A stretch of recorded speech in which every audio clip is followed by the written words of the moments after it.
Hi friends, welcome back to సుమాస్ digital diary. Friends, ఇక్కడ చూసారా marble cake అండి. చూస్తుంటేనే టెంప్టింగ్గా ఉంది కదా. బేకరీ స్టైల్లో లాగా ఇంట్లోనే మనం ఈజీగా తయారు చేసుకోవచ్చండి.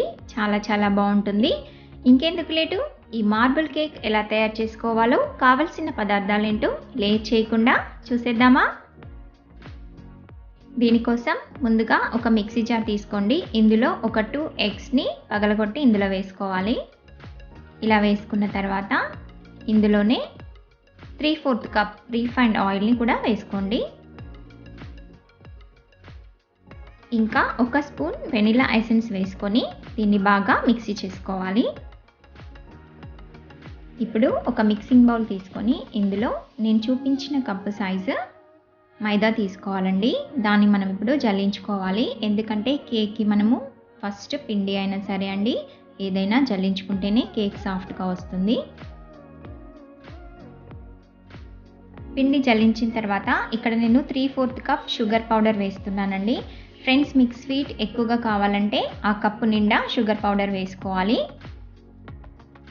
ఇప్పుడు ఇందులోనే 1 టీ స్పూన్ బేకింగ్ పౌడర్, అలాగే 1/2 టీ స్పూన్ బేకింగ్ సోడా వేసుకోవాలి. ఇది కూడా చల్లించుకోవాలి. సో ఇక్కడ చూడండి ఫ్రెండ్స్, మనకి మిక్సీ పట్టేసుకున్నాం కదా. చాలా సాఫ్ట్గా క్రీమీ టెక్స్చర్ వచ్చే వరకు మనం మిక్సీ చేసుకోవాలి. ఇప్పుడు మనము జల్లించుకున్న ఈ మిక్సింగ్ బౌల్లో పిండి ఉంది కదా, ఇందులో మనం మిక్సీ చేసి పెట్టుకున్న ఈ ఎగ్ మిశ్రమంని ఇందులో పూర్తిగా వేసుకోవాలి. ఒకసారి బాగా మిక్స్ చేసుకున్న తర్వాత ఇందులో మనము తగినన్ని పాలు చూసుకుంటూ వేసుకుంటూ కలుపుకోవాలండి. కేక్ బ్యాటర్ వచ్చే వరకు మెల్లిమెల్లిగా మిక్స్ చేసుకుంటూ ఉండాలి. చాలా బాగా మిక్స్ చేసుకుంటూ ఉండాలండి. ఫైనల్లీ మన కేక్ బ్యాటర్ రెడీ అయిపోయిందండి. ఇలా చూసారా, మనకి పైనుంచి వేస్తే రిబ్బన్ లాగా రావాలన్నమాట. చాలా స్మూత్గా ఉండాలి. So batter is ready. Friends, ఇప్పుడు వేరొక మిక్సింగ్ బౌల్ తీసుకొని మనము రెడీ చేసి పెట్టుకున్న కేక్ బ్యాటర్ ఉంది కదా, అందులో 1/4 వంతు ఈ గిన్నెలోకి వేసుకోవాలండి. ఇది ఎందుకంటే మనము మార్బుల్ కేక్ అన్నాం కదా, సో కంపల్సరీగా మనకి చాక్లెట్ మిక్సింగ్ కూడా ఉండాలి కదా. సో ఇలా తీసి పెట్టుకోవాలి. ఇలా తీసి పెట్టుకున్న కేక్ బ్యాటర్లో మనం కోకో పౌడర్ వేసుకోవాలండి. ఇది అన్ని సూపర్ మార్కెట్లలో మనకు దొరుకుతుందండి. ఒక 2.5 స్పూన్లు వేసుకుంటే సరిపోతుంది. ఇప్పుడు దీన్ని కూడా బాగా మిక్స్ చేసుకోవాలండి. అవసరం అనుకుంటే కొంచెం పాలు కూడా వేసుకోవచ్చు. అలా వేసుకుంటే మనకి క్రీమీ టెక్స్చర్ వస్తుంది. నేను కొద్దిగా పాలు కూడా వేసానండి. సో ఇలా పాలు వేసి బాగా మిక్స్ చేసుకున్నామంటే మనకి ఈ చాక్లెట్ బ్యాటర్ కూడా రెడీ అయిపోతుంది.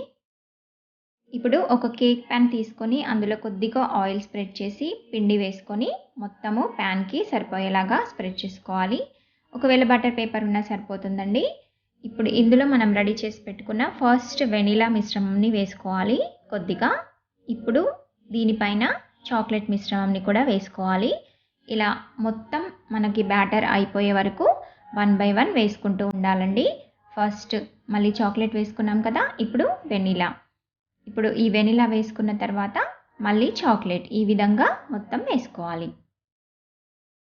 చూసారుగా ఫ్రెండ్స్, ఇలా 1 by 1 వేసుకుంటూ ఉండాలి. ఆల్రెడీ మనకి ఇక్కడ వెనిలా ఫ్లేవర్ అయిపోయింది. లాస్ట్ చాక్లెట్ ఫ్లేవర్ కూడా వేసేస్తున్నాను.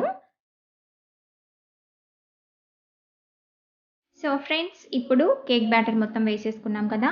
ఒక టూత్ పిక్ తీసుకొని దీన్ని ఒక డిజైన్ చేసేసుకోండి. మీకు నచ్చిన డిజైన్ చేసేసుకోవచ్చండి. నేను ఇక్కడ ఒక ఫ్లవర్ లాగా చేస్తున్నాను. ఇలా చేసుకున్న తర్వాత ఈ కేక్ ప్యాన్ని ఒకసారి మనము జస్ట్ నేను చూపించినట్టు తట్టండి. ఎందుకంటే బబుల్స్ ఏమైనా ఉంటే పోతాయి. సో మనకి కేక్ బ్యాటర్ రెడీ. ఇప్పుడు స్టవ్ వెలిగించి ఒక వెడల్పాటి మందంపాటి గిన్నె పెట్టేసుకొని దాని అంచున కొద్దిగా సాల్ట్ వేసుకొని స్ప్రెడ్ చేసుకోండి. మీరు ఈ ప్లేస్లో ఇసుక అయినా వేసుకోవచ్చండి. దీనిపైన స్టాండ్ పెట్టి మనము ఒక 10 మినిట్స్ ప్రీహీట్ చేయాలండి. కేక్ చేసేటప్పుడు ఎప్పుడైనా సరే అండి, మనము ప్రీహీట్ చేసుకుంటేనే మనకి కేక్ చాలా బాగా బేక్ అవుతుంది. ఇప్పుడు మూత పెట్టేసి 10 మినిట్స్ మీడియం ఫ్లేమ్లో ప్రీహీట్ చేసుకోండి. 10 మినిట్స్ తర్వాత మూత తీసి ఈ స్టాండ్ పైన మనం రెడీ చేసి పెట్టుకున్న కేక్ ప్యాన్ని ఇందులో పెట్టాలి.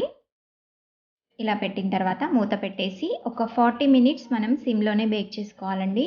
అస్సలు ఫ్లేమ్ అనేది ఎక్కువగా ఉండద్దు. 40 మినిట్స్ తర్వాత మూత తీసి చూడండి ఫ్రెండ్స్. వావ్! సూపర్‌గా ఉంది కదా! మన కేక్ చాలా బాగా పొంగింది. దీన్ని చెక్ చేయడానికి ఒక టూత్ పిక్‌ని ఇందులో మనము ప్రెస్ చేశామంటే కేక్ బ్యాటర్ అంటలేదంటే మనకి కేక్ రెడీ అయిపోయినట్టే అండి. చూసారుగా మన కేక్ రెడీ అయిపోయింది. ఇప్పుడు స్టవ్ ఆఫ్ చేసి దీన్ని పూర్తిగా చల్లారనివ్వాలి. ఫ్రెండ్స్ ఇక్కడ మన కేకు చల్లారిపోయిందండి. ఇప్పుడు ఒక ప్లేట్ తీసుకొని అందులో నేను చూపించినట్టు తట్టండి. ఇలా మనం తట్టామంటే మన కేక్ చాలా ఈజీగా వచ్చేస్తుంది. చూసారు కదా! అసలు ఎక్కడ మనకి కేక్ అనేది మాడలేదండి. చాలా ఈవెన్‌గా బేక్ అయింది. చూసారు కదా! సైడ్స్ కానీ, ముందు కానీ, వెనుక కానీ. సో, యమ్మీ కదా! సో, మీరు కూడా తప్పకుండా ట్రై చేయండి ఫ్రెండ్స్. ఇంకా మా పాప అయితే అసలు కేక్ ఎప్పుడు తిందామా అని వెయిట్ చేస్తుందండి.